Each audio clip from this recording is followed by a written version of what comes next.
Hello, good evening, everyone. Thank you so much for joining us here on a weekday evening. I'm Nupur from ADDA team, and I shall be your webinar host today. So our team at ADDA has been conducting webinars regularly on a variety of helpful topics for residential communities. And this webinar is obviously no different. But as you all know, EV is a burning topic right now. And in the next few years, we will definitely see major contribution by apartment and villa communities in setting up EV infrastructure, and we are expecting that it would be like a must-have amenity in these communities. So a bit about ADDA for participants who are attending our webinar for the first time today. So ADDA is a complete digital community management platform helping to automate and streamline any gated communities' financial, administrative, security, and communication management. And we have been in the industry for a dozen years now. Okay, so without any further ado, let me just take a moment to introduce our wonderful panelists who have joined us here today. First up, we have Mr. Tadasni Kaul, Director of Director of Sales India, SEMA Connect. Mr. Vishnu Gattupalli, who is the Governing Council member of Bangalore Apartments Federation. We have Mr.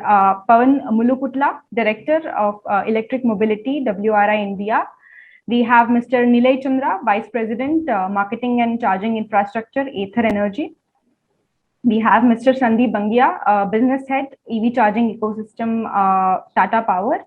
And we have Ms. Meera K, co-founder of Citizen Matters, who will be moderating the webinar today. And we have finally Ms. Ashika Shripati, co-founder and chief evangelist of ADDA. So just a couple of things to remember. Please use the chat option only for conversations with the panelists and others. And please use the Q&A section exclusively for questions. We will try to take as many questions as we can. Okay, and with that, I hand it over to Ashika. Ashika, it's over to you now. Thank you, Nupur. Warm welcome, everybody, to our wonderful panelists, Meera and Sandhya from Citizen Matters, and all the participants today in this webinar. So ADDA has always been the right technology platform for residential communities for over a decade now, like what Nupur said, right? And we have been the right partners for the communities who are at the forefront of technology adoption. So today what I'll do is let me show you how ADDA is already prepared towards bringing you on the EV adoption seamlessly using ADDA. Okay, so let me just share my screen, and I have a small presentation. Yeah, everybody can see the screen. Yeah, okay, all right. So that's what we believe in. There's a whole lot of possibilities that can be done with connected communities, right? And we believe in ensuring that ADDA kind of becomes your backbone towards that. And today, the topic being EV challenges and options in gated communities, I would like to briefly touch upon how ADDA is already prepared towards this. Right. So a brief intro about ADDA. We have over 10 years of innovation in community management, and quite a lot of communities across India, Dubai, and Mauritius, and few other places across the country are on ADDA already, having their billing, accounting, security, and community management completely run on ADDA. And these are some of the statistics that we have: crores of transactions happening on a robust platform of billing on ADDA. And let me give you an introduction about a recent service that we have brought in for the associations in India, right? This is called as Services for Associations, which is on the Discover platform of ADDA. What it does is it connects the vendors to the associations towards community management. So you can see here, I'm showing you a screenshot of our app. On your right, on your ADDA app, you find this option where we have enlisted and paneled all the best vendors, trusted vendors on Adda app, and then you can choose, based on your requirement, the right vendors for the requirement you have towards community management. So one of them being the EV charging station, we have already connected up with all the vendors in the market, and we are already started connecting them to the associations who are in need of setting up EV charging stations, right? That is already started happening, and this option you can find it right on your Atta app, right? It's on the most trusted platform. And this is how the process is. You can quickly get onto your Atta app. You can just check there. You have option vendors trusted by neighbors for the admins. You can just go there and find all the options. You have the EV charging option there. Then place an inquiry, and Atta team will help you connect with the right vendor based on your specifications. What is your requirement, right? So this platform is already up and running, and quite a lot of connections have already happened. On an everyday basis, we are having vendors empaneled on this platform, right, to ease out the process of finding the trusted vendor to set up a EV charging station in your community. Then this is the flow that is there on this platform, right? This is also available on your desktop version on the admin panel. So this is the representation of how it looks on the desktop view. Okay. Yeah, so going ahead with this, I would like to touch upon another important aspect where EV charging is already enabled on Atta with respect to the billing. This is the most important challenge, or the question that everybody would have in mind is, how do we charge the residents who would be using this charging stations, right? So let me help you with that. On Atta, we already have very advanced billing capabilities. Let me just give few examples which is already taken care with respect to IoT water meter integration, which runs on a very advanced billing system on Atta, wherein an IoT meter is connected and the bills gets presented on Atta app and the user gets to pay. This is like one of the ways of advanced billing that is there already on Atta. And then we have this prepaid system workflow, which is towards electricity meter billing. It works completely on the prepaid workflow. So this is the flow that is there. And so what I wanted to mention here is that, towards EV charging billing, right? Just be assured that Atta is there for you. Any advanced, any complex billing system that may come up, towards EV charging, right? Atta is there for you with the technology already in place, right? So you can be rest assured of that. This is how the prepaid meter works on Atta. Just an example. We are already getting up towards setting up the billing for EV charging stations as well, right? And we did a short survey on EV adoption in communities, and let me just present to you all a brief about our findings towards EV adoption in communities. So yeah, we have around 93.1% communities currently across the country who do not have a EV charging setup in their communities. We have just 6.9% who said that they have EV charging setup currently.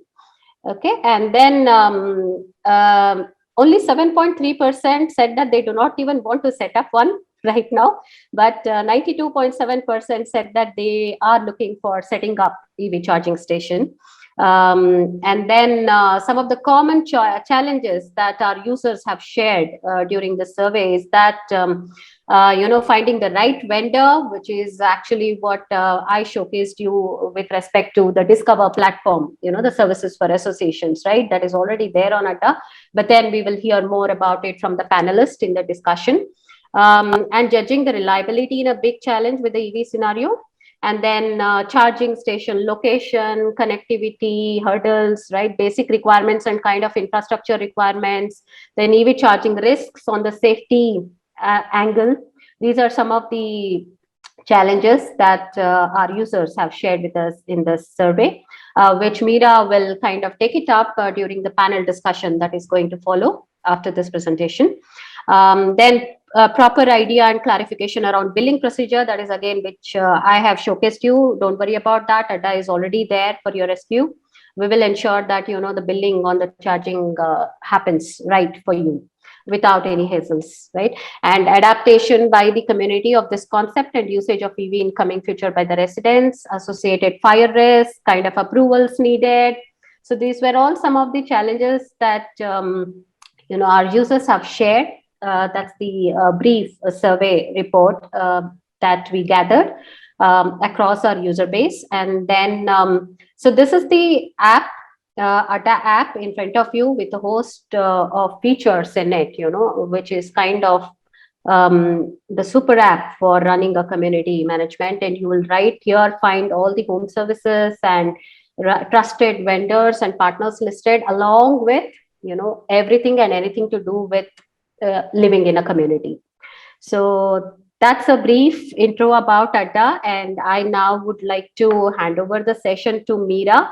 Meera is the co-founder of Citizen Matters, and she would be taking this session further with the panel discussion with our panelists present here today. Yeah, thank you so much, and Meera, over to you. I'll just show. Thank you, Ashika. So the last few years, we've been seeing this huge push towards electric vehicles, right? Both from a state perspective, there's also a lot of growing interest from consumers, especially given the rate of petrol and diesel. Now, just want to kind of put forth some numbers for context. For example, in Bangalore, we have about 6,000 buses within the city, and each of them covering around 150 to 200 kilometers per day. And similarly, you have about 1.75 lakh private taxis, which are covering another 200 kilometers each. So broadly, between these two, we're talking about 300 to 400 lakh kilometers covered every day. And in contrast, you have private vehicles, which are cars. We have around 15 lakhs or so. And while they commute, they use for a shorter distances, but together the numbers really keep it higher. And that's another about 150 lakh kilometers. So if you look at all of this, all of us are very familiar with traffic in our cities. We're familiar with the pollution. So electric vehicles seem to be such a major change that way. Is it going to help improve our cities? How is it going to help us in our daily lives in making commuting easier? What are the support and logistics that need to be in place to make this happen? And what about the role of electric vehicle in this whole industry in reviving the economy, and as well as our own personal economics, personal finances? Plus, we also need to look at what is it in terms of the environment, what are the implications in terms of our traffic and pollution in our cities, and also look at the larger climate change perspective. Is this really a silver bullet? Are there trade-offs that we need to understand? So with this, I would like to invite our panelists to just understand all of this, the different aspects of electric vehicles and how we are able to use that in our own daily lives and install the required infrastructure and logistics in our communities. So I would like to call the panelists to give us a brief introduction into their work and how their products or services help our communities. So first, let me start with Nilay. Nilay is from Atta, and over to you, Nilay. Hey, good evening, everyone. So thanks for calling me in over here. A lot of familiar faces. So I've been in Bangalore for a really long time. I have been a management committee member myself. So I'd rather come here talking like a citizen and not an OE trying to, put out some things about the products and what we do. And I think both from the consumer side of it as a management committee member and as a person who's trying to delve into this electric vehicles and hence the charging infrastructure space, I think we've had very rich learnings over the last 3 years, actually, interacting with consumers and RWAs, gated communities to get the private charging going. I think it's one of the blockers which is due to lack of awareness and urgency. I think it's something that's slowed down from what could have been a possibility in the past. And I think our experience has been a lot of what are the anxieties of each of the stakeholders, how we have been successful in different situations of solving for it. But as we go ahead, the scale that we're looking at, what are probably the kind of decisions that different stakeholders on this webinar, along with the people who are hearing us, need to take to accelerate it. And my point of view is that this change will happen. We can just decide whether it will happen over the next 1 year, 2 year, or it's going to take the next 5 years. And that's almost on all of us. So I'll pause it there and we'll talk more. Thank you. I now call upon Tadasmi from Sema Connect. Thank you so much. So, for those of you who don't know much about us, we are a very interesting company. We've been working as charging station providers for the US market for the last, I think, beyond a decade. Funny part is we've been manufacturing in India and selling it in the US market. And just in the last 1 year, we've started working in India. My favorite line these days is that it's not a matter of whether EVs are going to take over, it's only a question of when. And the quicker we adapt to this changing scenario, the better it will be for us. There is a lot of information in the market. There is a lot of misinformation in the market also. Some of it, I will say, thankfully, most of it is accidental. And with my work, where I interact with folks from the real estate space, from RWAs and societies, and also the startups who are doing work, I hope to help people with some perspective and getting rid of that misinformation. And I think the hardcore reality for all of us in this forum today is that whether we like it or not, regulations are coming our way. The most notorious sector in our nation for being resistant to regulations, which is real estate, is already adopting. So I think it will do us well to adapt to the new paradigm and get moving ahead. Thank you. Thank you, Tadasmi. And over to Sandeep. You're on mute, Sandeep. Yeah, sorry. Yeah. Hi, good evening, everyone. Nice to be on this panel. I'm still not able to decide whether I am on the side of the OEM who is vending the product to the customer base, or potential resident welfare association society chairperson or a managing committee member. I have been on both sides, so I can very well relate to the concerns of RWA members. And I must tell you one thing, that all the people who are working for RWAs as the chairpersons or secretaries and all of that, I must tell you and compliment you by telling you that you're doing an absolutely thankless job. Okay. But it is very incumbent upon all of us to get the right information and hence disseminate the right information. And this is where we call it FUD, F-U-D. This is the fear, uncertainty, and doubts. This is what gets created in the minds of people. And whenever there is a tectonic shift in the technology or in the way of doing things normally, those FUDs come into the way and really block the things.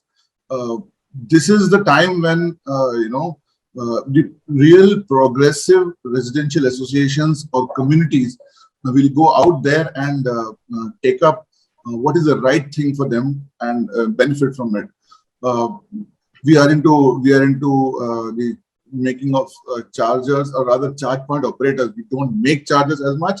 We are the people who are operating chargers for societies and communities like residential associations like the ones that ADDA is from the customer of. So yeah, and we do a lot of solutions. We'll get to discuss those over the period of next maybe an hour or so. Look forward to interacting nicely with all of you. Thank you. Thank you, Sandeep. And finally, I ask Vishnu Gattupalli from Bangalore Apartment Federation to give us a quick introduction. Yeah, sure. Hi, everyone. My name is Vishnu. I'm part of Bangalore Apartment Federation Governing Council member. I'm part of that. And professionally, I work for SAP, and I have extensive experience in the sustainability topics. I've worked to propose solutions for automotive industry, and I interact with a lot of stakeholders, even within my company, for example, SAP e-mobility for charge point solutions, or be it the extended supplier responsibility for OEMs while manufacturing cars, or etc. Right, many of those things. Being a part of Bangalore Apartment Federation, I have successfully driven several rooftop solar installation. It's one of the green initiatives. So we can probably say at least minimum 100 plus large installations are available in Bangalore in apartments. And currently, I'm working on to accelerate the EV charging in the apartment communities. We published a guide for people, and we've conducted a seminar. And we want, I mean, few apartments have gone live, and I think this is the time to accelerate and have more and more charging stations by clarifying people's concerns. Thank you. Thank you, Vishnu. So you've actually gone through the entire process of installing the infrastructure, getting the community together, getting the buy-in from the association committee, and so on, right? And we've also published the guide on citizen matters. So I was just going through it, and then tell me this: is there what actually drove you? Your community towards this? Is there like do you see a huge interest suddenly in the last like year or so? And what do you see is the trend? Okay, so the trend is everywhere, right? So everywhere, if you see, like yesterday, I got a call from an apartment community in Bangalore where they said they've currently 86 EVs. It's going to hit 200 EVs, right? So the numbers are hitting the roof, right? So tremendous number of two-wheelers, four-wheelers, they're increasing left, right, center. And when you have the cars and bikes within the apartments, you are forced to provide them with a solution, right? So that's where all the drives are. To be honest, like from a commercial point of view, it's being from a point of view for driving the, let's say, the rooftop solar installation.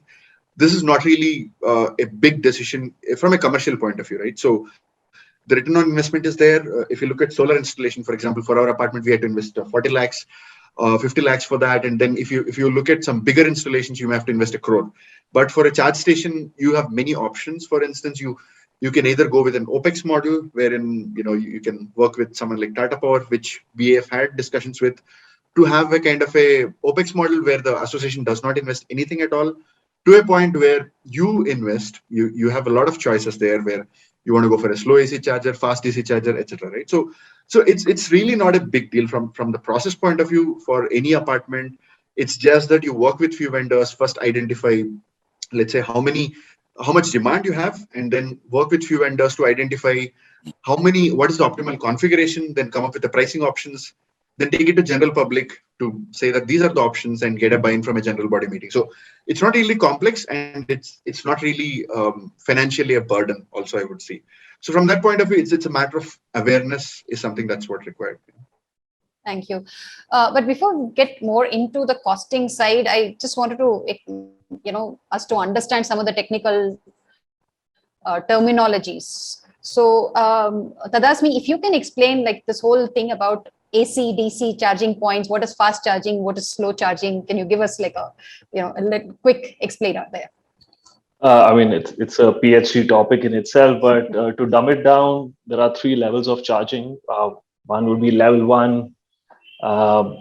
It is comparable to having a 3-point plug at home where you put in your washing machine or microwave. And these are slow charging AC systems which work off your regular power supply at home. We would have level 2, which is the same systems with a slightly higher power output and having the ability to work on a software platform, which allows you to have more intelligence about what you're doing. Say you can schedule timings when you want to charge. It doesn't really make sense on Monday morning when you've got your geyser on and your microwave on and you then start charging your EV. Not the best, smartest move, I recommend. So the level 2 is a slightly more enhanced version of your traditional power points at home. And on the other side, we have DC fast charging. This is, I think, what you would have all seen in the media with the glamorous reproductions with Tesla. Work with slightly higher power outputs and give quicker turnarounds on charging. So that's I'm sure I'm digging my own grave with enough exceptions here and there, but that's a oversimplified, dumbed down explanation. Okay. So broadly, AC charging points take longer, and DC charging is. Yes. So I think that's one way to look at it, but then there are other discussions. DC does cost a lot more because you require a lot of infrastructure to get your power output at that level. And a slightly contentious topic, I'll let the other folks also jump in. It does cause battery degradation over some time, so it's not recommended to do it continuously. Okay. I mean, the jury is out on that. There is research being done on a daily basis, new battery technology coming out, which will improve this as we go along. But we at least recommend folks not to use DC charging on a daily basis. It's good for your battery. And I think in a nation like India, where we are concerned about economics. It can, I mean, some folks believe it can kill your battery life from 8 years to even 6 years if you are a bit complacent about it. But I think a good balance of both AC being the majority and DC being used for emergency purposes, that is the optimum solution. We have seen this in the US in the last decade. 80% of the charging being done is on the AC format in the homes and offices. Okay, thanks. And I think the next question would be on everybody's mind is this whole compatibility issues, because there's so many different like vendors out there. How do you choose whose infrastructure works with what kind of vehicles and so on? So Nilay, can you give us a little bit of an outline of what this whole socket and the infrastructure compatibility is all about? Yeah, so I think like we've been on the other side of it. Like till there were standards that were there for the country, like every OE went about building what was most suitable. And one of the problems that we face is that, you know, when we start discussing how do we solve for this problem, we look for this one best glorious solution, which is that there is solar, then there is storage, and then from there electricity is getting into each of the sockets, and nothing changes in the consumer's behavior of where they have to keep their vehicle. And there is two-wheeler and four-wheeler charging solution, which is there all set up, right? In reality, that's not how infrastructure develops and how it works, right? So I think what we need to start thinking, and where we started thinking, is that two-wheelers is the domain where we work as Atta Energy, right? And that's where like 85% of vehicles in India is, right? And fortunately for two-wheelers, the requirements are way simpler in terms of the kind of requirements that are there to set something up. The problem is that internationally, there aren't very good standards of what is a standard connector to be used for two-wheelers, right? And so I think historically, we've had this situation where either we've had products which have been imported into India, where you only use a plug point, and a plug point is not the safest way for you to dispense power at scale in any location. Or there are proprietary connectors, and either ourselves we have a proprietary connector. Right? It's only of late and over the last 3 years that work has happened with the government committees, and now there is a standard which the committee has come out with, which is for the AC charging. And I think that's like a big change to happen to the industry that Sandeep, me, and Mr. Kaul belong to, right? Because finally we can now go out and put something and have products which are compatible to that standard. So I think DC charging and its standards will take some time to standardize for two-wheelers. I think for four-wheelers, it's almost getting standardized to a standard that we call the CCS2, because most of the automobile players are choosing that standard. The good news is that for the context that we are discussing, which is predominantly AC charging, the overnight charging format, for two-wheelers, there is a standard which the government has come out with. And now more and more installations that we see in apartment complexes or in gated communities will get compatible to this standard. It'll probably take about 6 months to a year for these products to become commonplace. But I think that's where the future is heading, right? And if we can quickly align to that and say, you know what, that's what everybody is going to work with, then as an infrastructure, we can start leveraging really fast. And I don't have to put up something where Mr. Sandeep is putting something, and you know, vice versa. So that's about the proprietary standard versus standards. We don't need to worry too much, because for the use case that we're talking about, standards for two-wheelers as well as four-wheelers are sort of in place. In a time span of 4 to 6 months, we will have those standards that most of the players follow. And my gut is players who choose to continue to not follow that will find building infrastructure more difficult. So that's my view on that. Right. So which means in the near future, we can expect to see something like a USB-C for phones, right? A standard as simple as that. For two-wheelers, yes. Like for four-wheelers separately, yes. Will both of them merge into one? Possibly no. I see. Got it. Okay. The other question I had was also about, fundamentally, there's been a lot of conversation about battery swapping. In fact, initially in the 3-4 years ago, that was the initial starting point, saying, especially from a public transport perspective, like when you have cabs going out, how are they going to go and wait for it to charge? So you just go to some place, quickly change your, swap your batteries. It's like filling petrol in your tank and then move on. Where are we with that technology? There is still a lot of encouragement from the government. For example, they've talked about subsidies, they've talked about GST, state GST reimbursements, some land lease and so on for all these battery charging infrastructure. So from a technology perspective, how fast is that moving, and where does that fit into, your own work? So Sandeep, do you want to talk about that? Yeah, so the good news is that the government is offering subsidy and incentives for everything, including battery swapping, including charging, including vehicles, which is scooters, cars, and all of those. And this incentive is available to every partner in the ecosystem. So it is not just battery swapping, just to correct point number one. Point number two, battery swapping as a technology, as a concept really, looks to be favorable for a three-wheeler kind of an ecosystem, which is the typical delivery vehicles. And delivery vehicles have a very standard way of operating, that they are hinged onto a center point, and then they go out and deliver in, let's say, 7, 8, 10 kilometers radius, and then they come back to the same spot. You will find in each of the cities that we are in, those kind of vehicles exist. They are in a very limited, they operate in a very limited geography. So they don't go out of that 5-10 kilometers radius, and then they don't need to be going out elsewhere to charge. So this is where I think a very typical use case is emerged for, which is battery swapping. Battery swapping, as I mentioned, is mainly suitable for three-wheelers because I'll just take it away from two-wheelers and four-wheelers separately. So two-wheelers, typically, if you see people like Nilay in Atta, they are making two-wheelers which are meant to be fairly compact and fairly high-end, and this is meant for almost all the two-wheelers, and they are meant to be operating with the entire box together. And similarly, for cars, everybody seems to be having their own form factor. Battery by itself is not something which is very easily, you can just pick it up as like a tiffin box and go. It's a very heavy thing for a car. Even in a two-wheeler, in which a 3 kilowatt or 4 kilowatt battery is existing, you would typically find about 10 to 12 kgs or even more sometimes, or less, depending on the battery chemistry. So this is not going to be easy. That is one. The form factor of the battery has to be standard and unified.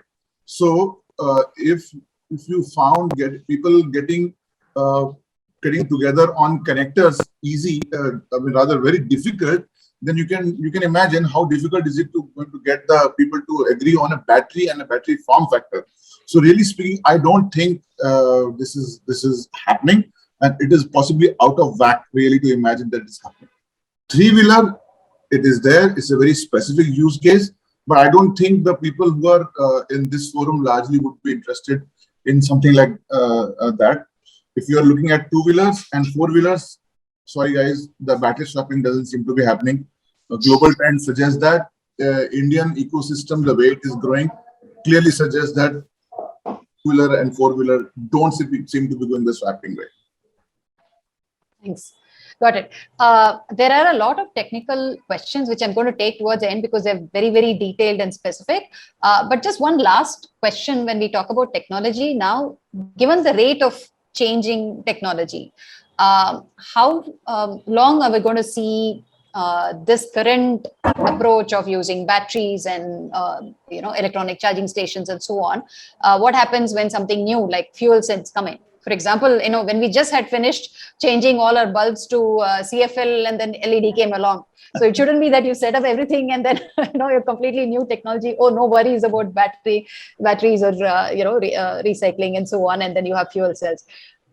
How is it going?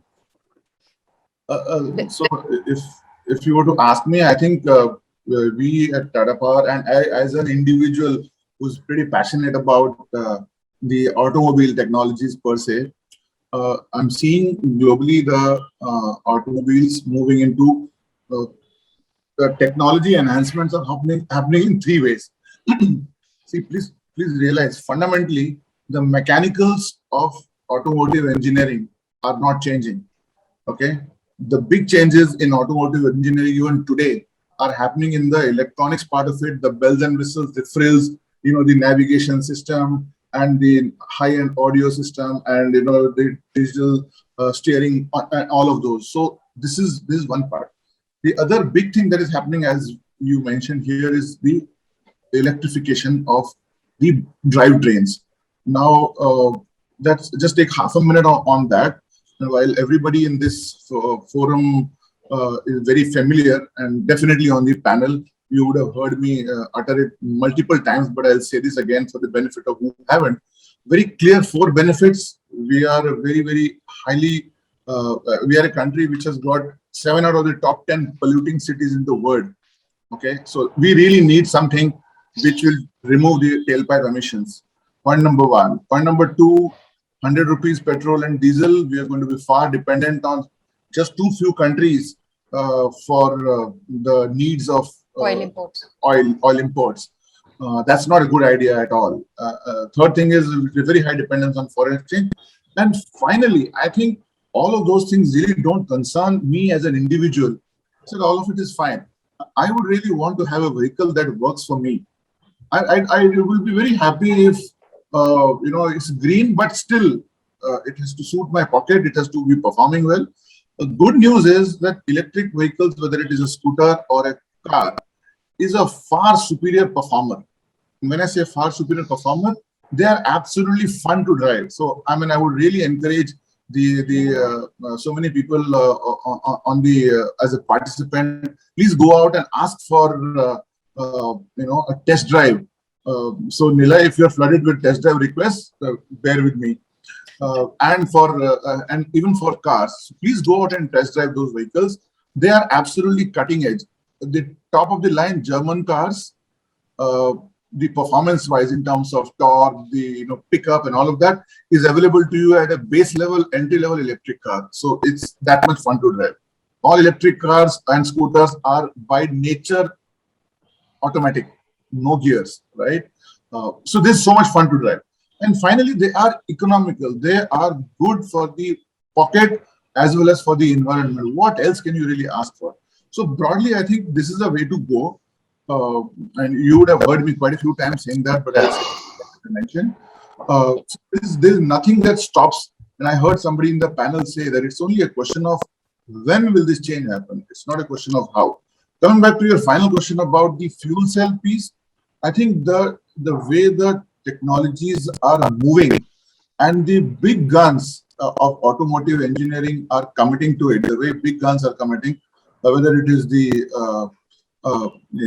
Ford, Volkswagen, Nissan, now even Toyota, after a very, very big hesitation to jump into this ecosystem, they also have jumped. So the big automotive giants have really jumped onto this one and have caught on to this. So this is an idea which has whose time has come. So it's anything or anybody who resists it will actually become a Stone Age person. Fuel cell, there are challenges in fuel cell storage and all of that. So I don't see that becoming mainstream. Fuel cell can become mainstream, let us say for trucks, because that's where the long distances are involved. But really for personal vehicles, for residential associations, no way fuel cell is going to become mainstream. Electric vehicles is the way to go, and that is the future, no doubt. Thanks, Sandeep. So I see one of the attendees agreeing with you. Atul Bhatia says, I recently bought an MG ZS, and at the second Sandeep statement, it's powerful and fun to drive. So it looks like people do agree with you. However, on the point about being green, I'm going to question that, but I will come back to that question later. Let me quickly move on to Vishnu. Can you share your experience of setting up this infrastructure in your community? What did it take? And you had some slides as well, right? Okay, so let me share some.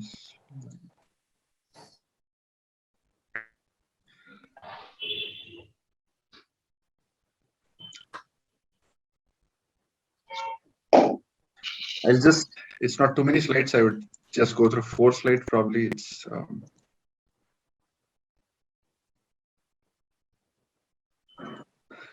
Okay, so just starting with that, where are the charging stations required? I believe strongly that they're required everywhere. For instance, it's just goes back to a catch-22 situation where it's like we have the people who are making the cars and bikes, and We should have enough available charging networks, and there are people, early adopters, and people with an awareness. People buy and move to e-mobility, and it's a cycle, right? It's like a catch-20 situation. So for that reason, where should the charging stations be? They should be everywhere. Then why are they really important? Let's say at the communities like apartments, it is to support the growing demand for electric bikes and cars, basically as the numbers are increasing, and safer and reliable supply in terms of, instead of drawing it from a individual meter, right? So another reason is people prefer to charge. I mean, on the go, you may charge it at a restaurant or on a highway at some place if it's available. But when people go to work and come back, they prefer to charge either in the evening or at the morning slot, right? So that's why it's very critical to have such setup in where you live, be it a villa community or an apartment community, right? So some of the cost benefits, we can look at it later, is generally like if you go for a commercial fast DC charging networks, it's typically it's around 18 rupees per unit is what they charge. So if you draw from your own meter, you get it at 9 rupees. But community charging stations can probably strike a sweet spot from a costing perspective as well, right? So that's something that people can do. So coming to how to set up or where we can look at, okay, there were some questions also in the chat asking, can it be done in the basements? Yes, absolutely. If you refer to the National Building Code 2016, there is no restriction if you want to have a charging station in the basements, right? Then ground level or common area parking is a preferred place, open ventilated space, that's also possible. So there is nothing restricts you from doing it in basements. So 4 simple steps I can suggest, like just recapping what I've said is identify how many charging points that are required, right? So if you ask my apartment specific stage, we are still at this stage. I've talked to several vendors yet, but we are moving ahead, to have it in the near future, right? So that's happening considering ours is a smaller society. But from BF point of view, we have helped several societies who have already adopted EV charging stations already, right? So the second step is call a few vendors and get few quotations and proposals, and get an LT6 connection. I mean, that's an optional suggestion that I can say is you will save a lot of tariffs, because government, as Mr. Sandeep Bangia mentioned, that there is subsidy at every step for electric vehicles, right? So if you are taking an LT6 connection for your apartment community, you will be charged at 5 rupee 45 paisa if you are in Karnataka, right? So there is a government norm that states that if you are an ESCOM, if you are procuring at an X rupees, you cannot charge 15% more than if you are giving an LT6 connection, right? That's exclusive for electric vehicle charging, right? Then Vishnu, can you just expand on LT6? Somebody had asked a question as well. Okay, this is specific to Karnataka, right? What about other states? No. Every state will have this slab of LT6, which means I don't know if the terminology is slightly different there. So every state will have this this type of connection exclusively for electric vehicle charging stations. And it's not just Karnataka. I think a handful of states who have not given such facilities. Other than that, it's completely like I can say 80% of the states in India have such facilities, right? So it's not a challenge at all. So the reason with that is it really works with the economics, right? That's what I was saying, right? So if it's a commercial charging station, if they're doing for 18 rupees, let's assume that you're getting per unit 5 rupee 45 paisa in Karnataka plus some fixed charges. And then what you're basically getting at is if right now it's not that much utilization. If you have 30% utilization, if you can still make the residents pay at 8.5 rupees, these are the economics of it, right? So you can really get the return on investment within 3 to 4 years. But right now we are not yet there with 30% capacity utilization. It's around 5% now, right? So there is also a commercial aspect also. The associations can break even on that front. Vishnu, can you just explain? I think that there's a confusion on how you can connect it to your own meter. For example, traditionally, when people bought Reva many years ago, they had a line from their own meter to the vehicle, right? But now I think you're not really looking at meters. Can you explain that whole infrastructure, how it's configured? Yeah, sure. I would say that. So, okay, just speaking from a regulatory point of view, right? No ESCOM will object, especially BESCOM, or no one will object you if you want to have within your own parking slot. You can have a charging connected, right? But there are many other factors. I mean, at least I would not personally, or from my interactions with many people, not recommend that until you have done a thorough assessment of safety as well as the load assessment of your meter, right? So See, I cannot generically make one statement. Some apartments are little high end. They take all precautions, electrical installations. No, I Or think yeah, we have to be very careful here. yeah. Yeah. That's why I don't recommend. So if you're legally asking, can I have it? You can have it, but it comes with a lot of risks, which I do not personally recommend. For that fact that I cannot watch for your gauge of your cabling or fire safety that has been taken care in the basements or something like that. So that's the reason why I would suggest you not taking that risk. Okay, let's say you've bought a car, your apartment does not yet have, and they will take 2 months to set up a charging station. Okay, temporary basis, you do the safety assessment, load assessment, then you have it. But from my point of view, it's not a permanent solution. I hope I have answered. Okay, thanks. Tadasmi, you want to add to it because Yeah, where do you have the parking slot and where is the the connectivity coming from? And absolutely right. So I think we are still early days in this paradigm, and I think the most simple solution that people have found is that they typically have their electrical boxes in the basement or the ground floor, from where you will typically pull a wire to your parking spot. So as I think the question was being asked, it's not going to be as extreme as you going to the 20th, 24th floor and then pulling a wire down. It'll be where your MCB boxes or your electrical boxes are in the society. But that in itself is a serious challenge. Now, we are still in early days. It's generally in a society, it's a handful of electric vehicles. But think about a scenario where it is, say, as Vishnu was mentioning, 200 cars in a basement scenario.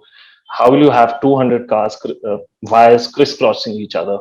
Uh, I don't think we have to be scientists to understand that it's going to create a fire hazard for sure. More importantly, our basements are not very well designed in our country for good ventilation. Very rarely do I see good ceiling heights. These will be low ceiling heights, and if I have all of these wires crossing, it will create problems. So the typical solution I give to my clients is to go in for what we call as a community charging solution. So instead of have everyone in their parking lot, if everyone can come to a consensus in your visitor parking area or in a common parking area, you can install, say, a handful. And again, you don't need a huge budget for it. You can start. What I also tell people who are very price sensitive, or sometimes it's very tough to get a consensus in a society, to do a pilot. Just install 5 chargers. We have the app technology, which will allow you to schedule charging at any point of the day. So if you want to come back from your night shift at 2 a.m. and start your charging till 6 a.m., it can be done. More importantly, in that app-based solution, you do not require to set up a separate meter for your parking space. The apps are intelligent enough; they can integrate into the ADDA app also. We have APIs which can do that. And so basically from the residential society, I just need the power line, a common power line to the common parking area, and the charging station and the app can take care of it. And you don't need a huge investment. I tell people to start a pilot with, say, even 5 chargers, even 2 chargers. The presence of those chargers gives comfort from range anxiety, which is, I think, more than the price, a bigger factor stopping the adoption of EVs. Invariably, I see within 3 months or 6 months, there is a query back from the residents that they want more. Once the residents have that comfort that that charging infrastructure is available. So there is technology available which can do all of this very smartly for us. And it's not a factor of pulling a 200-meter wire down to your parking. thanks. And somebody has a question. Dinesh has a question on what would be the cost of each charging station? What's the kind of numbers are we looking at? So, I mean, it's a very, very subjective question, right? It depends on whether it is AC charger, DC charger, or something like that.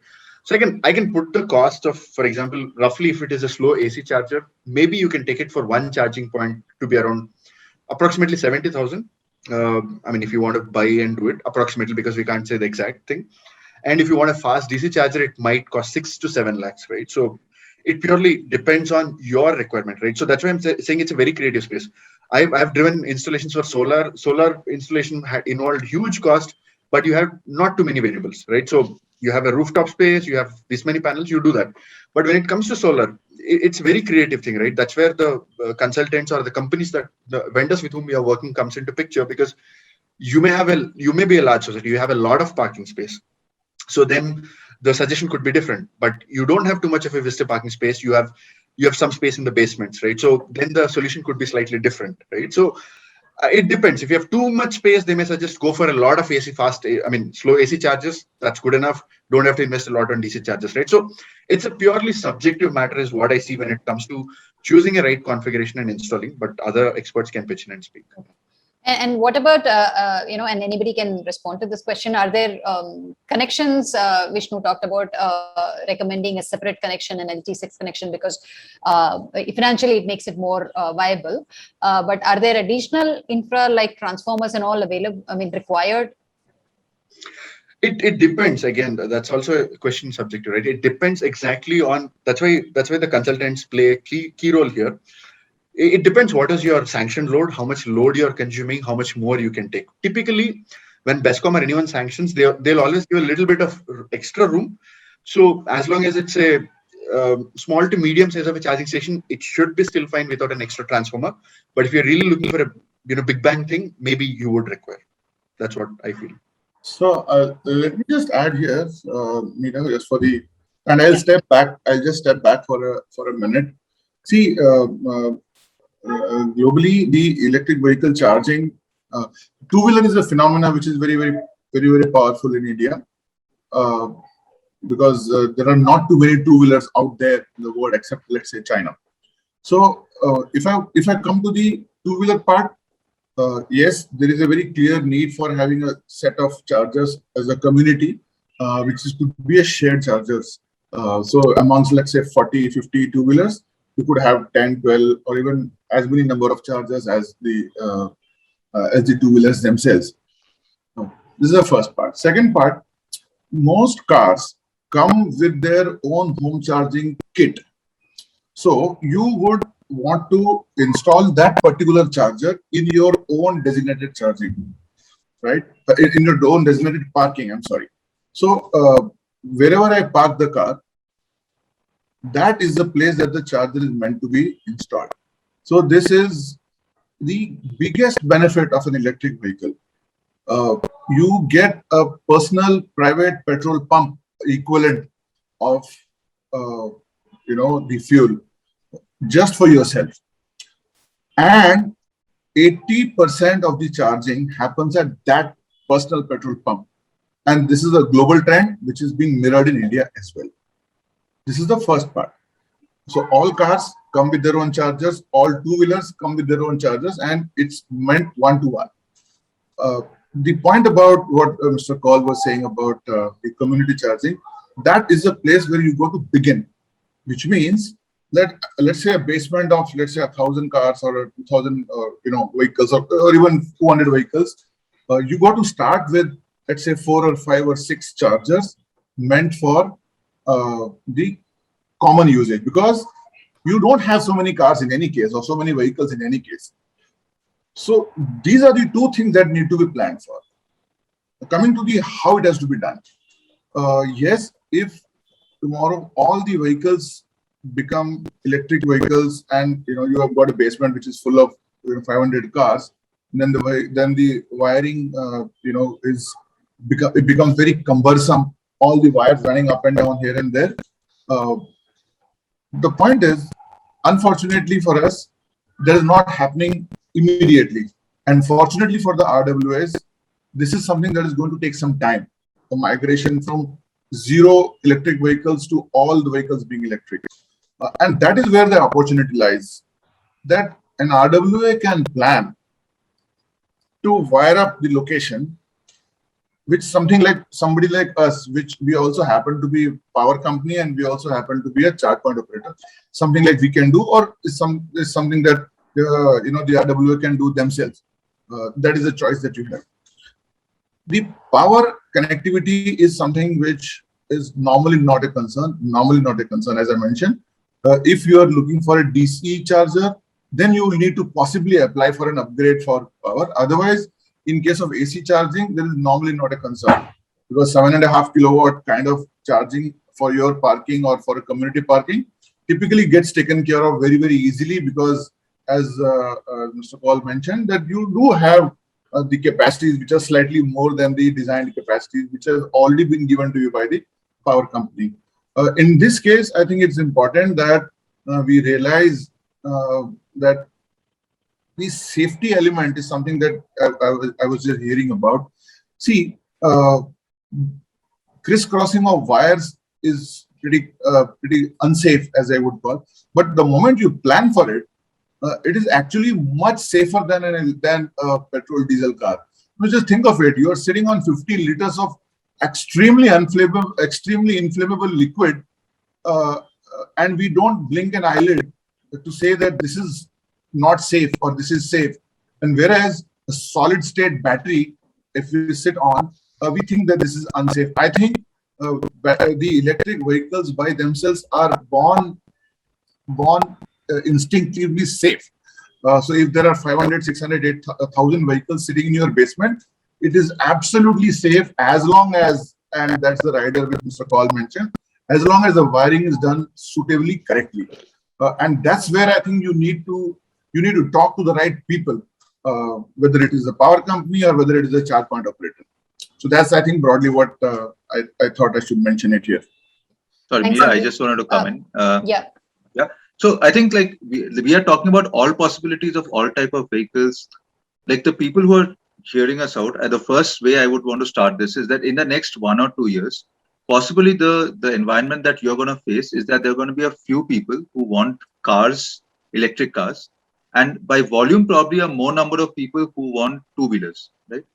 Two-wheeler charging is like putting a 5 ampere plug point in terms of load, etc. And my question to all you RWA people is that I'm sure that you have your security and they have a plug point over there through which they do connections. We don't have all of these discussions when we do that, right? So a two-wheeler car electric vehicle charging capability is just like putting a 5 ampere plug point. Do not worry about it so much.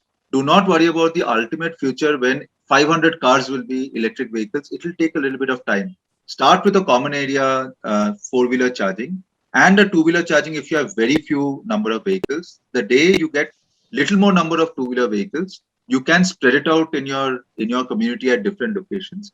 And even if you allowed for your first bunch of people to allow for individual charging, and I know as a MC member, you're always worried that if I start with 2, it'll become 500. But if you can scope like fewer vehicles which start with an electric vehicle start getting adopted in your society by even permitting personal chargers, as long as you have like well-equipped electricians who can take care of the wiring, as long as it's not some rudimentary guy who's doing it, I'm sure each of you have enough equipped staff to draw a line to put a 5 ampere plug point at a particular location. Yeah. I would say get Milad, started with it. Sorry. Okay. Yes, But Meera? what do you expect the RWA to come in with? What is the kind of investment they need to consider? Do they need to, because it depends whether they can take a decision if it's a small number or both have an EGM to get that approval, right? And No, given actually, that only some Meera, some residents are benefiting, those who have no, EV I vehicles are completely benefiting, understand. it I think matters. like that's my take, right? Like today, all the people, whether it's Sandeep, whether it's Mr. Kaul or me, we all want this setup to happen, right? We see a long-term opportunity of people adopting it, right? So we are willing to walk down the mile to see how can we make it happen, right? If you look at Vishnu, BAF, they want to get a consortium of people for this to happen. And consumers and I'm sure MCs want this to happen. We are at a situation where everybody is sort of willing to make this happen, but we are just not able to get together, put a finite goal and say, we are going to chase this goal and make this happen. I don't think like, again, I keep going back to two-wheelers. Unfortunately, most of the discussions happen from global requirements, which are mostly four-wheelers. The costs quoted are 70, like 7 lakh, high numbers. Two-wheelers are very, very simple. Let's get started with it. Let's not try and boil the ocean and get everything around, right? Let's take a city. Let's take Bangalore if there are more people over here. And I'm saying, let's have 300 apartment complexes, two-wheeler capable, in common locations. The cost cannot be huge. And for that volume, I'm sure the industry, which is Sema Connect, Tata Power, me, we can all come together. BF can chip in something. And like, we don't need to solve this permanently as one solution forever. It never works that way. The bunch of questions I've seen on the question segment is like, if I get everything solved, then I'm going to consider electric vehicle. You didn't do that for your petrol vehicle. You didn't do that for the electronic equipment that you bought for your house. It's just because it's something that's getting into a common space which individuals use that there are enough reasons to consider. And globally, because there are a lot of questions, all those questions percolate. My request to the forum is we just need to get started, right? We need to get started by 200, 300 apartment complexes. Do what is the simplest that you think you can get started with. Let's not worry whether this will change the world, whether it'll make the world completely green. It'll be an inch better than the place that we are staying in. And let's start with that is how I would put it. Yeah, thanks. I would just like to add a couple of points to what Ms. Nilay and Mr. Sandeep said, right? So point one is about, some people also asked a question related to that is, should we have it in a different place? Can we not have it in our own basements? Yes, for that, one of the vendors with whom I've spoken with, he proposed one more creative solution is, if the association can find a specific, like a row of parking where you want to have 10, 20, 30 charging points and swap it with someone else, you can use a bus kind of a cable setup and you can have it in the basements. That's like a permanent parking space for the after swapping, right? I mean, it's something that it may not be practically so easy, but that's one way of doing it, right? So, and coming to the other aspect, right? So as BF has discussed with Tata Power to come up with a clear proposal in terms of you give us an option for OPEX, right? So for instance, or CAPEX, right? So this will be the fixed price that we can work with, wherein so many apartments can go with. So the discussions were still on and we received a proposal, right? So if those kind of a partnerships work, so then the associations need not really bother about the initial investments or things like that. That would be really productive. Yeah. And how the association charge the residents? Do you want to just add a little bit on that? Is there like a margin that goes into the committee? We have. Yeah, sorry. Go ahead. Go ahead. Okay. Yeah. So I think there are systems these days which you can pretty much fix it as per your requirement. We understand that this is a cost, and some people in the comment section have shared their discomfort with those numbers. But I can assure you that with the kind of quantum we are looking at, with Nilay scooters taking over the market, there is enough scope for you to charge a bit of a premium. And this is a kind of a service, I think, where people don't mind paying a bit more than, say, the Discom's recommended rate. More importantly, I think our systems, and there are enough systems out there, they can allow you to change those rates very smartly. So on Monday morning from 9 to 12, you want to discourage people, or the usage is going to be high, you can have a higher tariff rate. Saturday night 2 a.m., you can have almost with a very thin margin kind of a rate. So that flexibility will allow you to manage these systems and come up with a smarter solution. I'm eager to hear like just to get people more pacified. Two-wheelers, charging system costs few tens of thousands. They're not in that. So I think that's why I say it's easy to start, right? Like you can get a setup done at under 50,000, maybe fewer things, but something that you can start with. And most of us are in committees where that can't be like a huge thing, right? So that's why I'm saying, like, find the earliest wins, and there you will find an opportunity. The other thing is, I think the approach to saying that it necessarily has to be OPEX. Remember a couple of things, right? Very soon governments are going to mandate apartment complexes to put it, and then you will have to move to a model away from OPEX. By making it OPEX, you're loading the cost directly on the teams, which you do not do for the other infrastructure that you provide to your complex. So my request would be, and I'm not saying everything should be borne by the association, but my request would be, find a model which encourages enough number of people to come on board on owning electric vehicles, right, so that your long-term OPEX model starts working, and incentivize the CAPEX to that extent as a committee, while keeping it at a limit which the rest of the association sort of agrees to. Right. Okay. So I'll just add on here, Meera. I think because this is a very critical phase of the discussion, the most interesting one. If I were to look at it from, I am the secretary of the 500 resident society. What are my concerns? What is my concern? I really have three concerns. Give or take few here and there. Fundamentally, three concerns. Number one, is it safe? Is it future-proof? Now, this is one thing which is sorted in a way that yes, it is safe. You got to deal with the right people, and you got to deal with the right agency to make it safe. Is it future-proof? I think we are making it future-proof by doing the electrification of the vehicles here. Second thing is very clearly the cost. What will it cost me?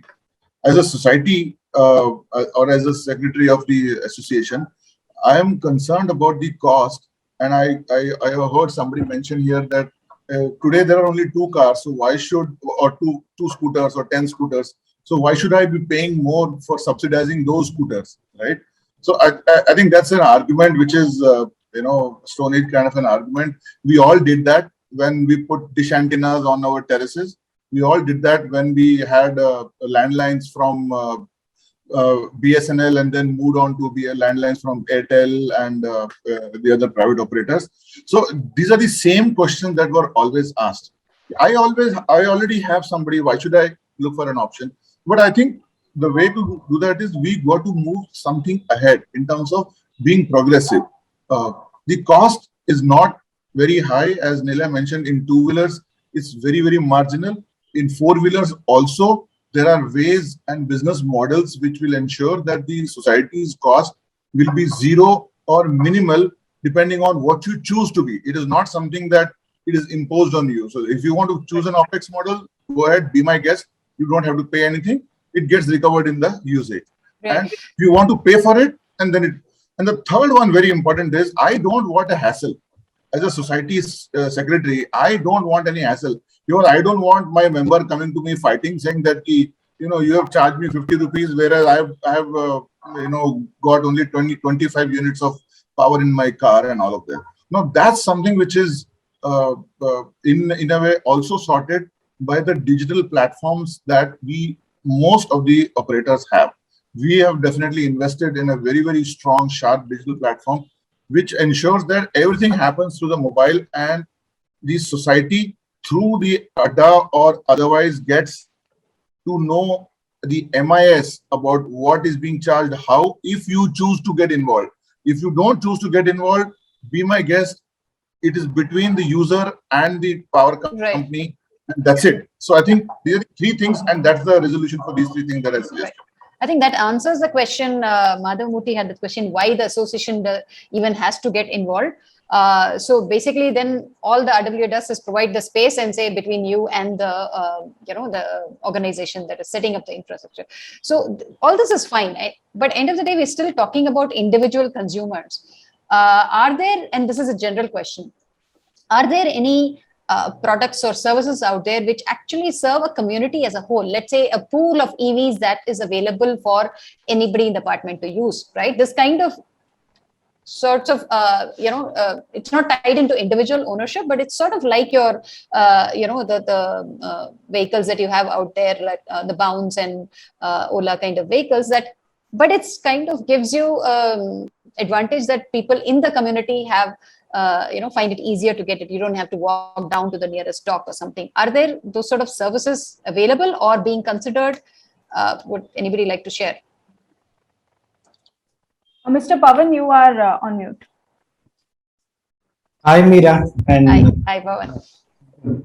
I think one is the workability of community model would be very difficult, because see, we are talking about, let's talk about only if you're talking about residential charging locations. So the fleet owners, they'll take care, so that's not a big headache. But when you're talking about residential, the willingness for someone to park 300, 400 meters, the cost of why should we create land for parking for vehicles when we're talking about the land should be used for walking and cycling and public transportation. I think these dilemmas will kick in. And I don't think as a city where land is scarce, I don't think we should get into this decision of saying that, let's create community parking across all cities. Rather, we'll create parks across all the cities for children to play. I think that's one point to look at. Second, because I also want to bring sustainability angle when we're talking about this whole EV transition. And let's not forget that when we are in technology transition, it has to be a just transition also about, who are we talking about? And in the cities where 50% of the population walks, why should they be subsidizing land space for people who actually want to just use their vehicles? That we cannot forget. That's number one point. Second, building bylaws, I don't know if it was talked before, has to kick in. That's the next question I was going to come into. Yeah. It has to come in EV space, because till then you'll always keep seeing this back and forth saying that, I want to do, I don't want to do, this is my small apartment, that is big apartment, that argument will continue. We are a complain and comply, economy or citizens. So what I would also suggest is that, there have been guidelines which said 20% mandate for parking for this. Let societies create. We are able to afford apartments for 1 crore, 1.5 crores in cities in Bangalore. The community that is talking here is really affording rents to that big scale.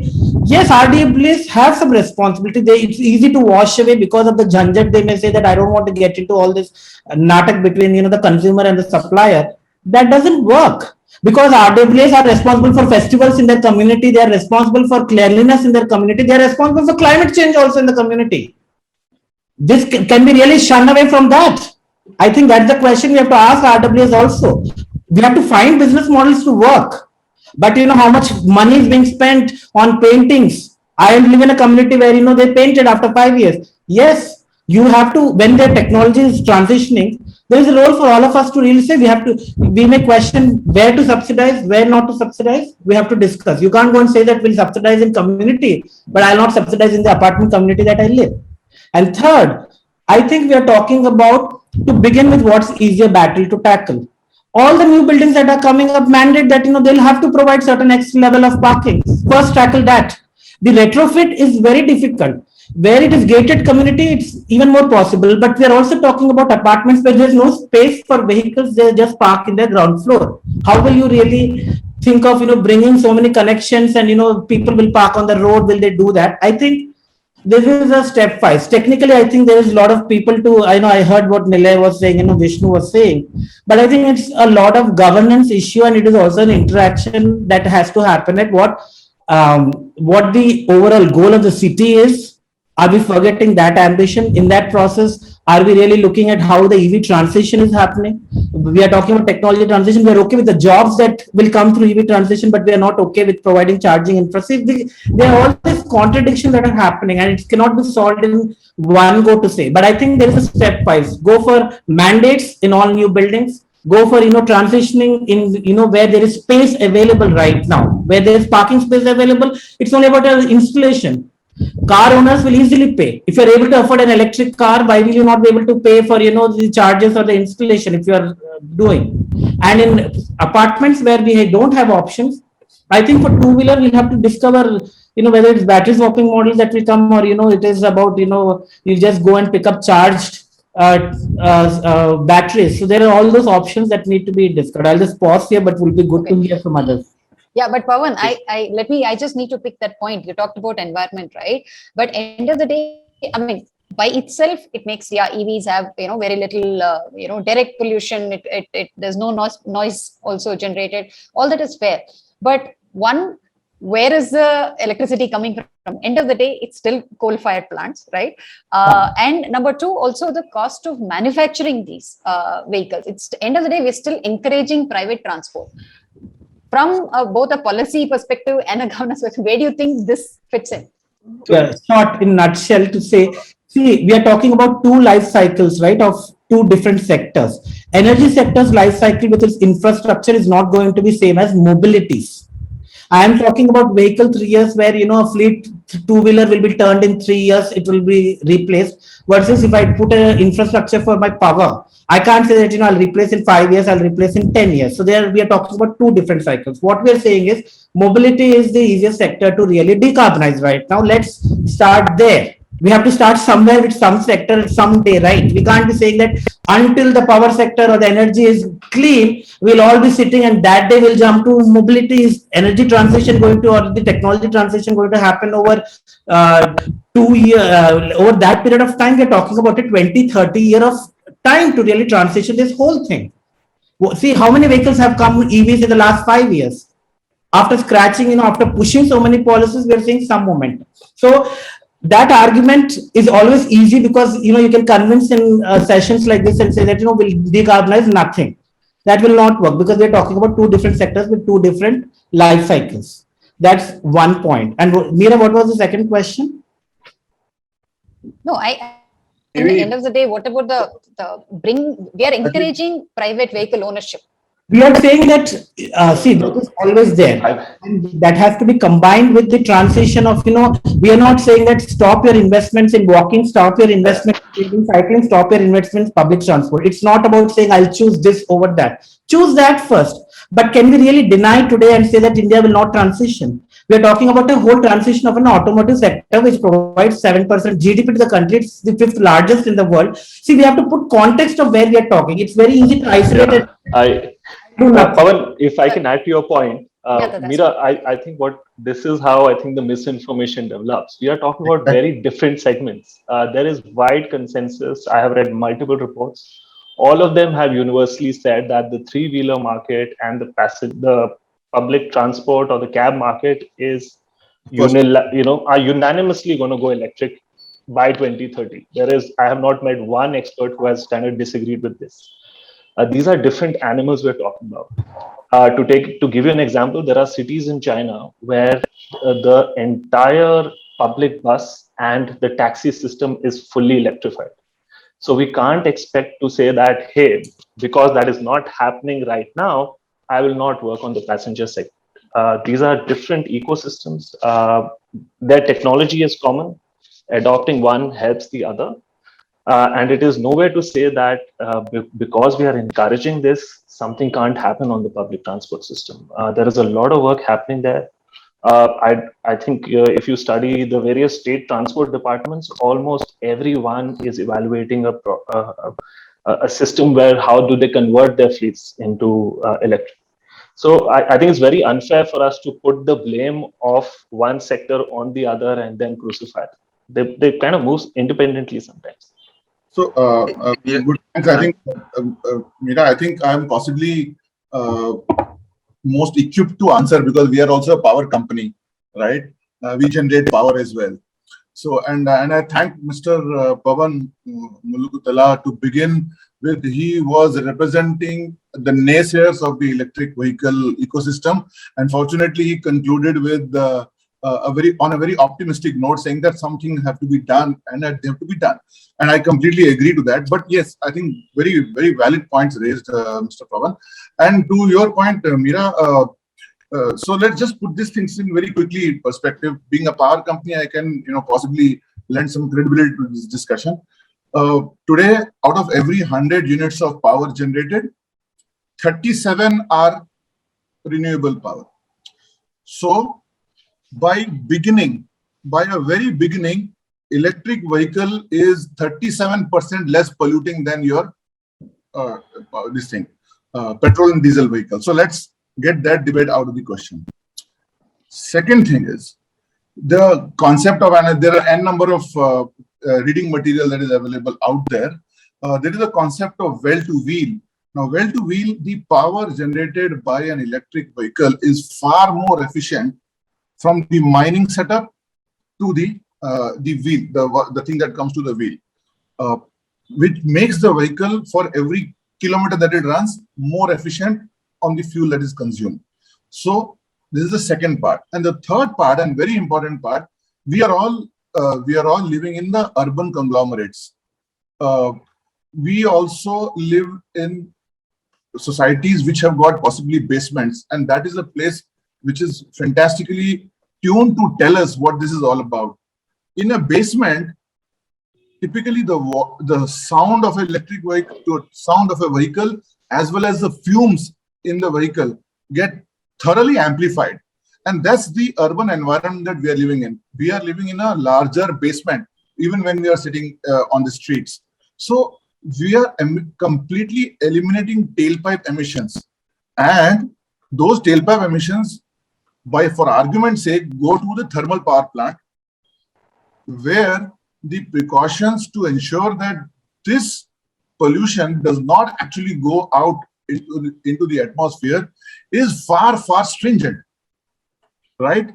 I have seen, all of us have seen, that when you sit in your car, there is this truck next to you, which is just pushing fumes into your straight away into your face. Now, this is what we are trying to prevent by electrification. We are talking about electric buses and electric fleets, which is cars, taxis, which will be the first ones to go out because they are inherently large kilometer or large mileage vehicles, and hence they will be the first ones to get benefited out of the electric, which is what I think Mr. Paul was mentioning.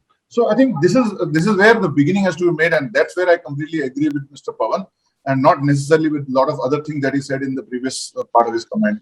Hey, Meera, I'm sorry. I really had wanted to I had to go for the next meeting, but this was such an exciting topic. So the last thing, I just couldn't leave the forum. So I will have to leave after this. But the last bit that I want to say is that with this same concern that all of us about environment, the diesel source is not like a vehicle is a 10 years investment into utilization of fuels, right? And by the trend, if you just extrapolate the trend, if what is 37, 39% today is going to get to 50, 60% in the next 10 years, right? Why are we leaving the opportunity of having vehicles on road which can leverage that opportunity by choosing petrol vehicles? Like if you're really concerned about this, then I would say that should have been the first crusader of changing everything into electric today, because that 39 is going to move up, and you will have something to utilize that. I will leave at this moment, but yeah, Nilay, one last question for you. Sorry, in that okay, case, okay. What about batteries and recycling? And that's always been a challenge from a waste management perspective. As part of EPR, do you and or other companies do the product guys take back the batteries at the end of life cycle? So first thing is about automobiles is that automobiles have a second life, right? I enjoy this discussion because damn, we don't have this discussion about electronic waste, about the 30 other things that we buy, right? They are all causing that, and this is probably one of the very few industries. No, I would ask that in that session, yes. Where the government has mandated that the OEs who build this have to have the capability, have to have a partnership which allows for the management of the battery last life, and that is in place, right? There is economical viability of the second life of battery, so which means that that same battery that you're generating is getting utilized multiple times, and this is not a problem which has not been solved in the world. Like the fact that that battery recycling has to be catered for and the OE needs to take that responsibility and partner with somebody to do it is well established and it's getting done. There are so many questions for not taking up this step here. I'm saying let's take this step and go from like a 1% adoption to a 10% adoption. Then let's have this discussion. Like that's what I think all of us on the panel are saying. I know there are hundreds of questions. What if this? What if that? And just look around your house about the number of things that you bought where you've not asked this question. I would like to jump in. I'll have to drop. Sorry, but thanks a lot for this session. No, it's just the point is about us all making a conscious decision. That's the point. Yeah, Vishnu, go ahead. And I'm going to. I want to say jump that, to questions right? So, now. Yeah. Sorry, statistically speaking, right? No matter what you do, EVs are 40%. Like there are two parts to it, right? One is the manufacturing of an electric vehicle, plus the lifetime emissions of an electric vehicle, plus the source of electricity, which has already been touched upon, right? You can consider and take the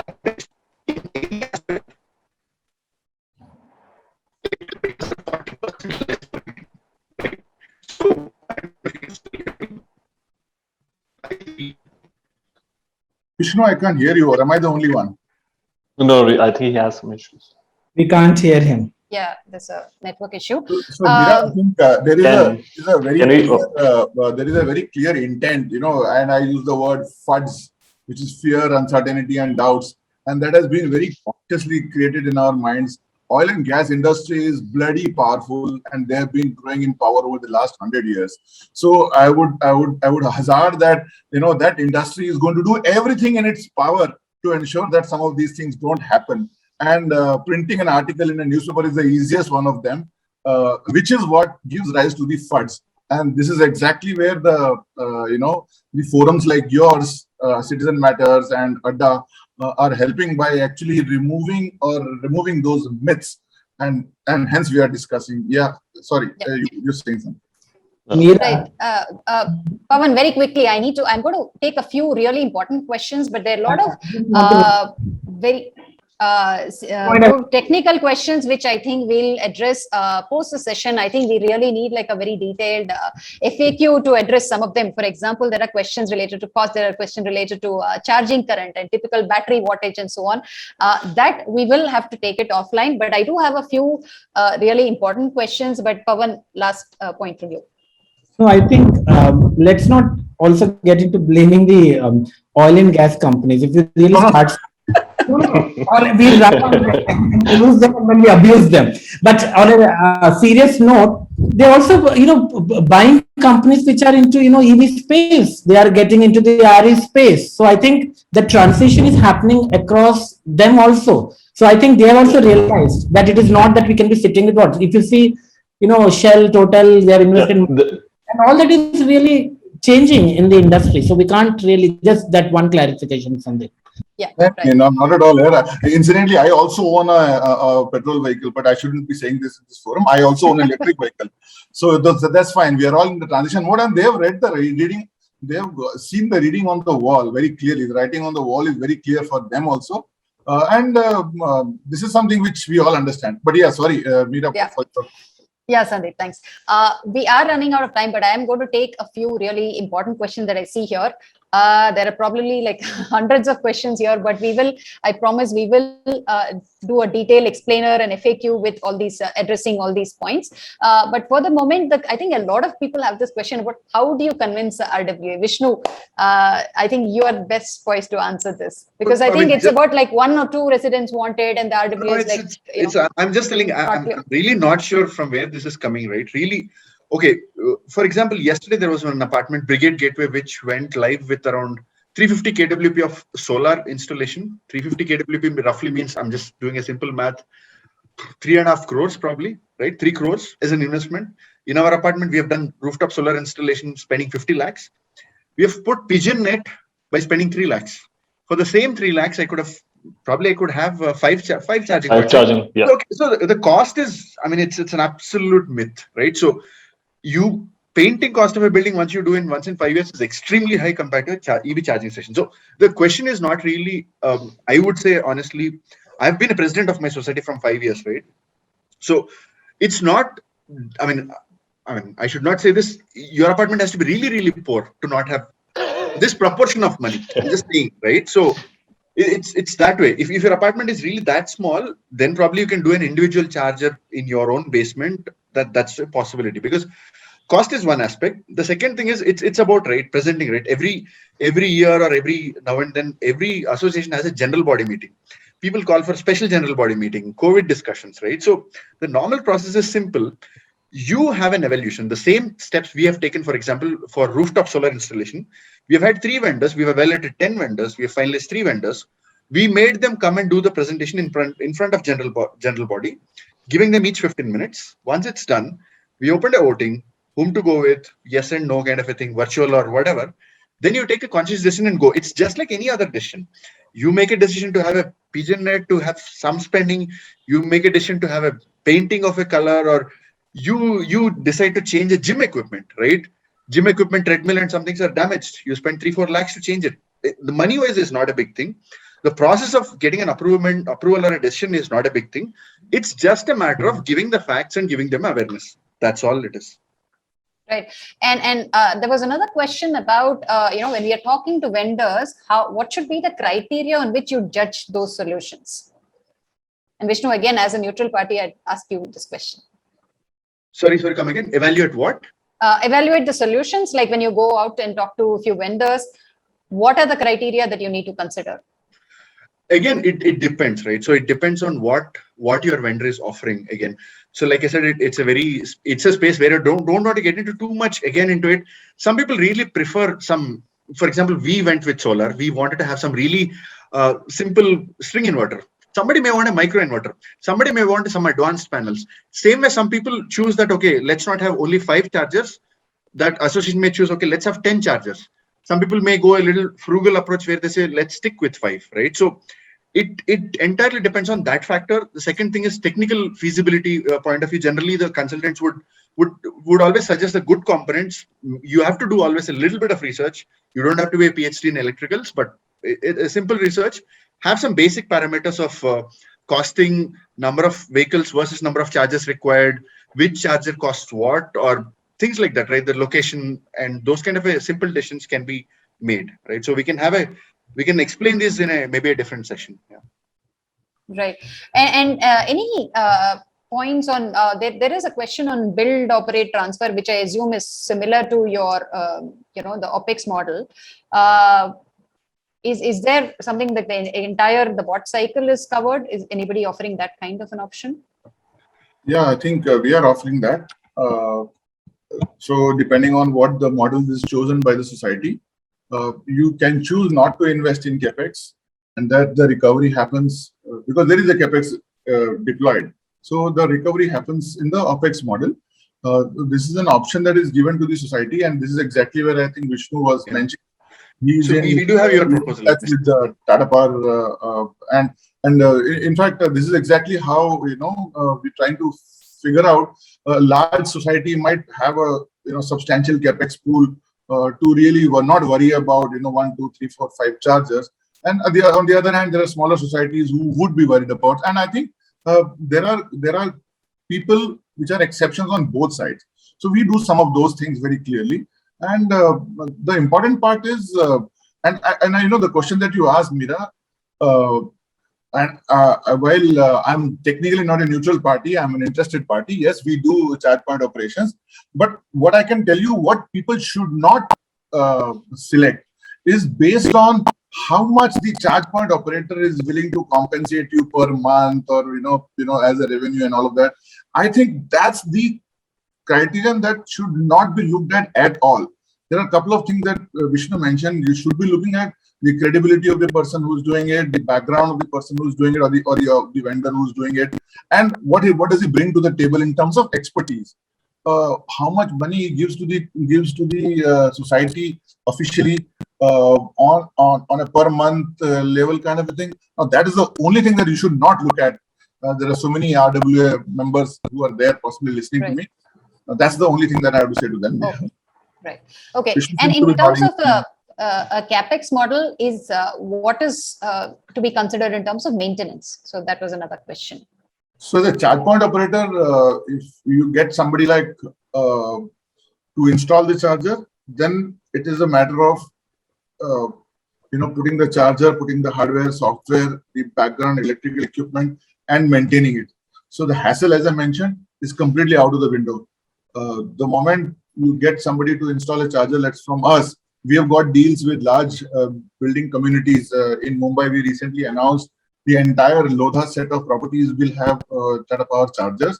The deal with them is very clear. We put up chargers for that societies. The customers use it through their mobile application.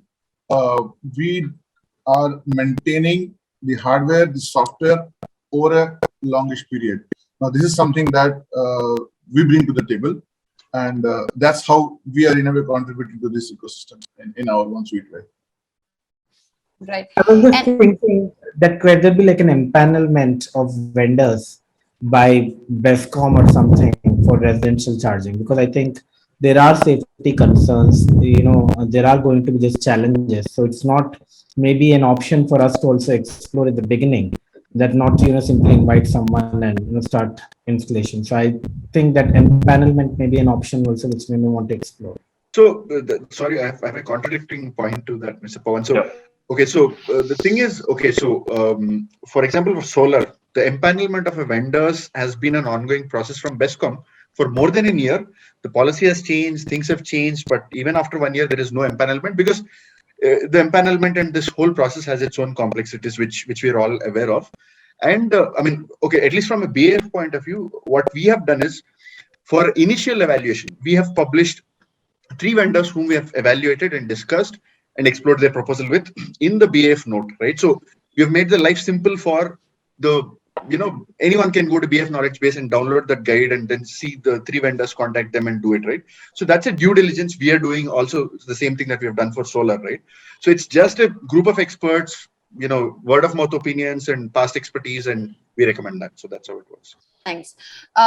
Last 2 points I'll just take, and then we'll have to wrap up.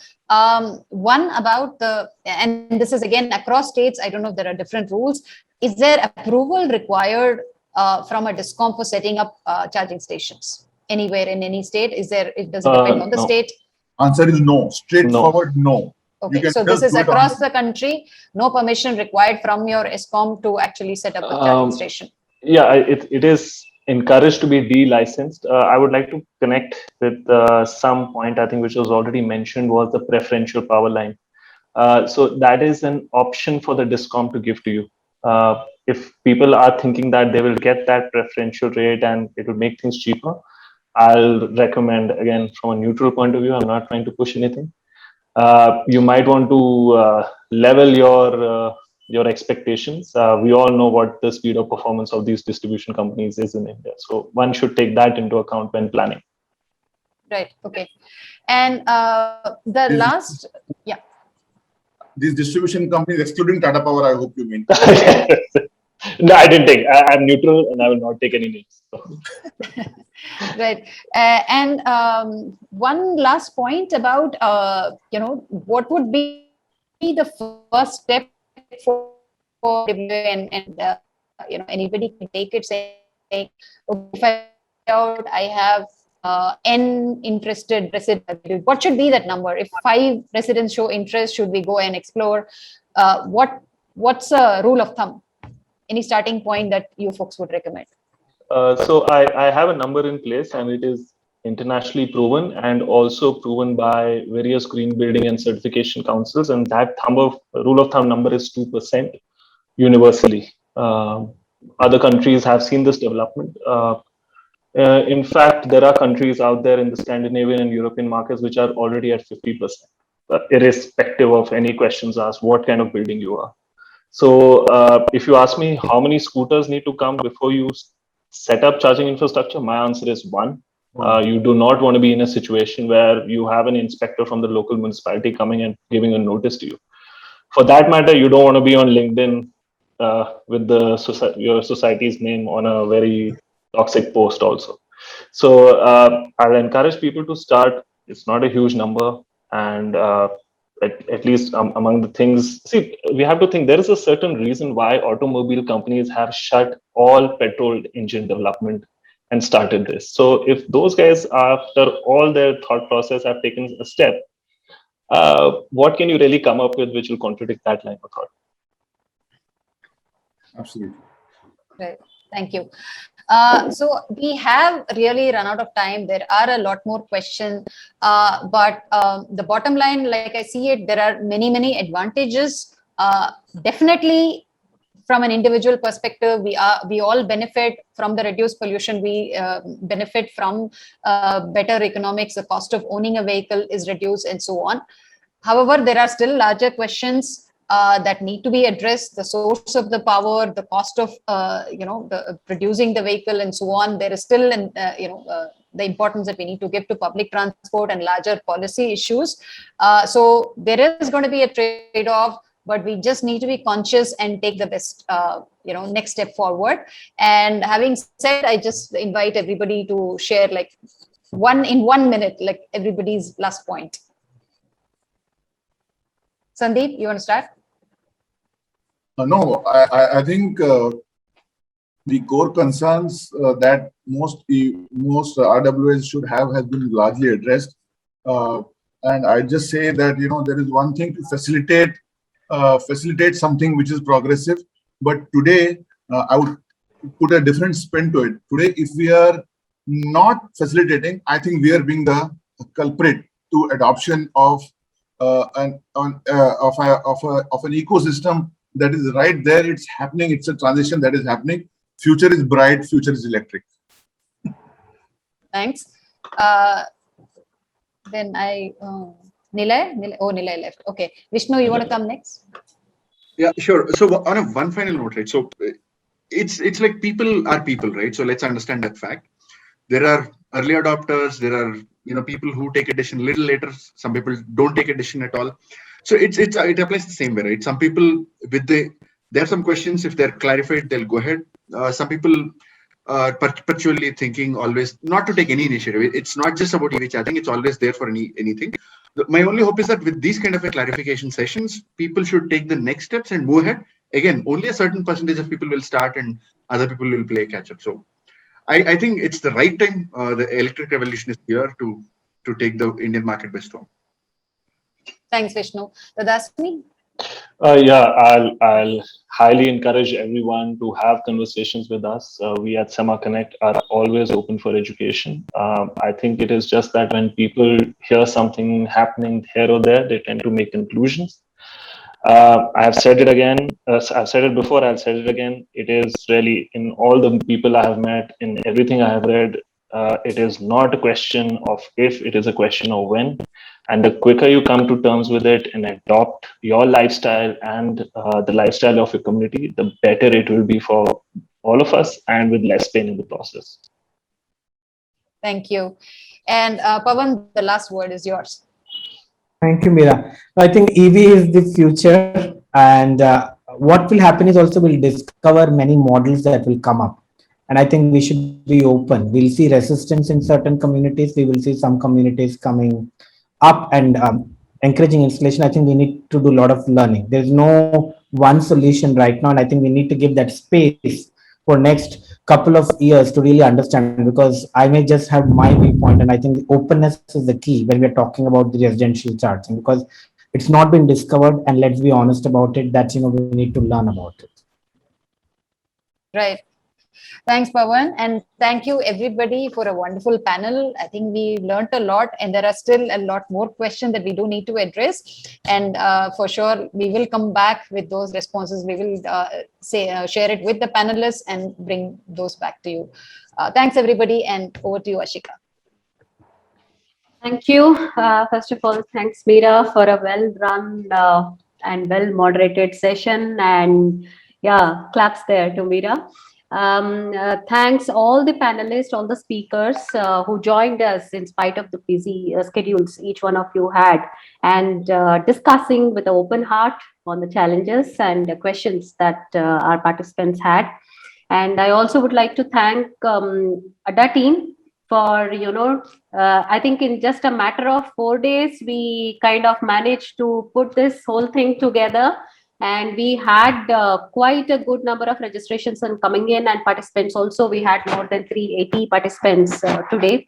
I hope everybody got quite useful information regarding this. And at ADDA, we are there to help you. Please reach out to us any point of time with respect to vendor connect or billing related help that you may need. Right. And yeah, once again, thank you everybody for joining in on a weekday evening. Over to you, Nupur. Yes. Thank you so much, Ashika. And as you mentioned, if the communities who have joined here, if you need help with setting up EV in your community, we are here. Please raise a request on ADDA app or reach out to us and we will help you with it. You can raise a support ticket or directly mail us. I will have the details mentioned in the chat. Yeah. So there it is. And I thank Meera and the Citizen Matters team for partnering with us and bringing this webinar to a successful end. As a token of our gratitude towards the attendees too, we will be sharing the webinar takeaways in the form of a blog, and the webinar recording will also be shared. So just keep a lookout on our social media channels and your emails to access the same. I will also leave a link to our socials in the chat. Yeah, and there you go. I once again thank everyone. I hope you all have a great week and a great weekend ahead. Bye-bye.